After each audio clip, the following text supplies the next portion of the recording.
BRS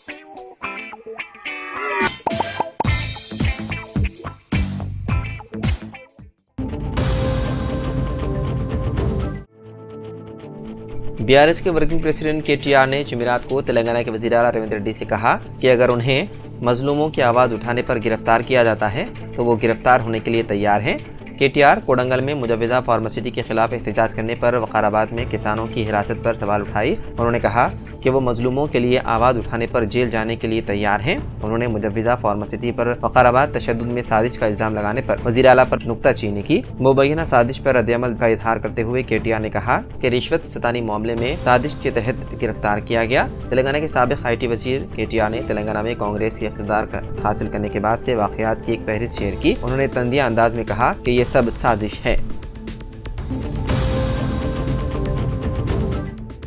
शरदराबाद के Rajendra Nagar Haider Shah court में एक लड़की ने कर ली खुदकुशी, जिसकी शनाख्त सरेजा के तौर पर की गई है, जो कोटी वुमेंस कॉलेज से डिग्री कोर्स कर रही थी। पुलिस ने कहा कि उसने कमरे में फांसी लेकर खुदकुशी कर ली। सरेजा का ताल्लुक जिले भद्रादरी कुत्तागुड़म से है और वो तालीम हासिल करने के लिए हैदराबाद में अपनी बहन के साथ थी। पुलिस ने मुकदमा दर्ज कर लिया और इंतहा इक़दाम की वजूहात का पता लगाने की कोशिश कर रही है। पुलिस हुकाम ने बताया कि जाँच के हिस्से के तौर पर जल्द ही लड़की के रकान खानदान और सहेलियों से पूछताछ की जाएगी।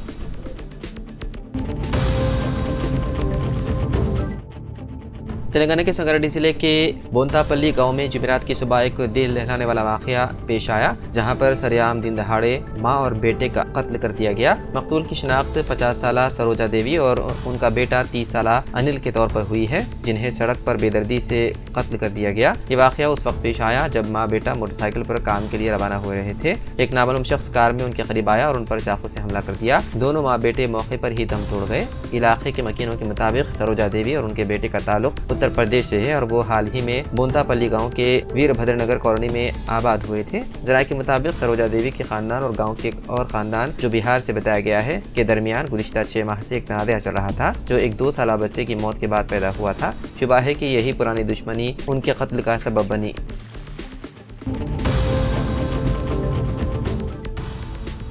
नागपुर से कोलकाता जा रहे तैयारे में बम होने की खबर मिलने के बाद छत्तीसगढ़ के दारुल हुकूमत रायपुर में एक परवाज़ की इमरजेंसी लैंडिंग कराई गई। उस वक्त तैयारे में 187 मुसाफिर सवार थे। पुलिस अफसर ने जुमेरात को इत्तला दी। रायपुर जिले के सीनियर SP संतोष सिंह ने बताया कि नागपुर से कोलकाता जा रहे इंडिगो के तैयारे में बम होने की इत्तला मिलने के बाद उसे रायपुर के स्वामी विवेकानंद हवाई अड्डे पर इमरजेंसी हालत में उतारा गया। तैयारे में बम की इत्तला मिलने के बाद अफसरों में हंगामा मच गया और फौरी तौर पर बम डिस्पोजल दस्ता और जाँच टीम तलब की गई।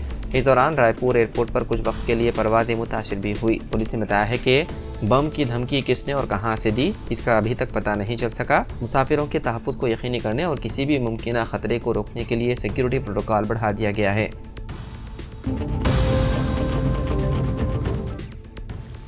हैदराबाद के रेड हिल्स इलाके में नीलोफर कैफे के पास कार सवार शख्स ने 3 अफराद को टक्कर दे दी। पुलिस ने बताया है कि जख्मी राहगीरों को इलाज के लिए अस्पताल मुंतकिल कर दिया गया। ये वाक़या नीलोफर कैफे के करीब गुज़िश्ता रात उस वक्त पेश आया जब कार ड्राइवर ने उसका तवाज़ुन खो दिया और राहगीरों को टक्कर दे दी। हादसे के फ़ौरन बाद मुकामी अफराद ने ड्राइवर को पकड़कर मारपीट के बाद पुलिस के हवाले कर दिया। शुबा किया जाता है कि गाड़ी चलाने वाला नशे में था। मज़ीद तहक़ीक़ात है जारी।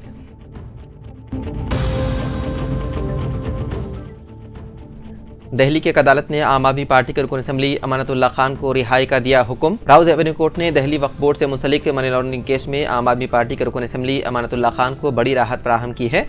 अदालत ने उनकी रिहाई का हुक्म जारी करते हुए यह करार दिया कि उनके खिलाफ कार्रवाई के लिए मुनासिब मंजूरी हासिल नहीं की गई थी। इस फैसले के बाद अमानतुल्लाह खान के जेल से बाहर आने का रास्ता साफ हो गया है।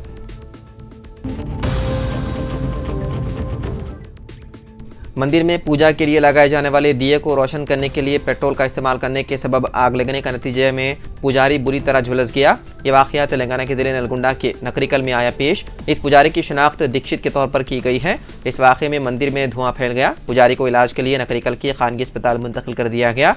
इस पुजारी ने दिए को रोशन करने के लिए तेल के बजाय पेट्रोल का इस्तेमाल किया था, जिसकी वजह से ये वाक़या आया पेश।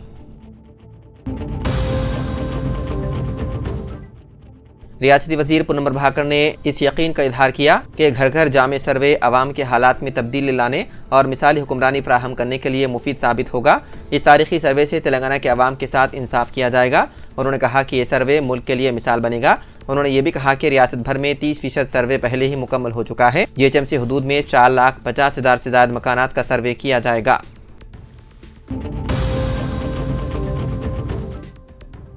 स्पीकर तेलंगाना कानून साज असेंबली जी प्रसाद कुमार, सदर नशीन कानून साज कौंसिल जी सुखंदर रेड्डी, नायब सदर नशीन बंडा प्रकाश मुदिराज और लेजिस्लेचर सेक्रेटरी नसीमा चारिलू ने जापान के दारुल हुकूमत टोक्यो का दौरा किया।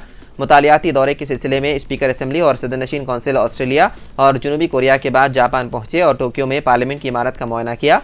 मुकामी हुकाम ने स्पीकर और सदर नशीन कौंसिल का इस्तकबाल करते हुए पार्लियामेंट की इमारत का मुआयना कराया। जापान की पार्लियामेंट की कारकर्दगी और पार्लिमानी उसूलों से वाकिफ करवाया गया। जापान के अवामी नुमाइंदों को तेलंगाना के दौरे की दावत दी गई। ऑस्ट्रेलिया के सिडनी में कॉमनवेल्थ पार्लियामेंट्री एसोसिएशन की कॉन्फ्रेंस में शिरकत के बाद तेलंगाना का वफ्द जापान पहुंचा।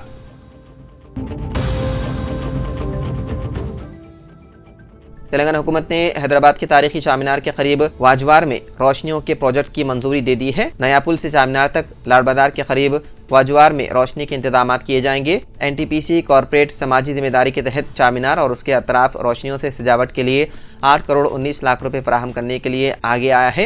ये project Quli Qutub Shah urban development corporation शुरू करेगा। महकमे बल्दी नज़्म-ओ-नस्क के प्रिंसिपल सेक्रेटरी दाना किशोर ने इस सिलसिले में हिदायत जारी की है, जिसमें Quli Qutub Shah urban development corporation को टेंडर तलब करने और एनटीपीसी के उसूल व ज़वाबित के मुताबिक प्रोजेक्ट शुरू करने की हिदायत दी गई है।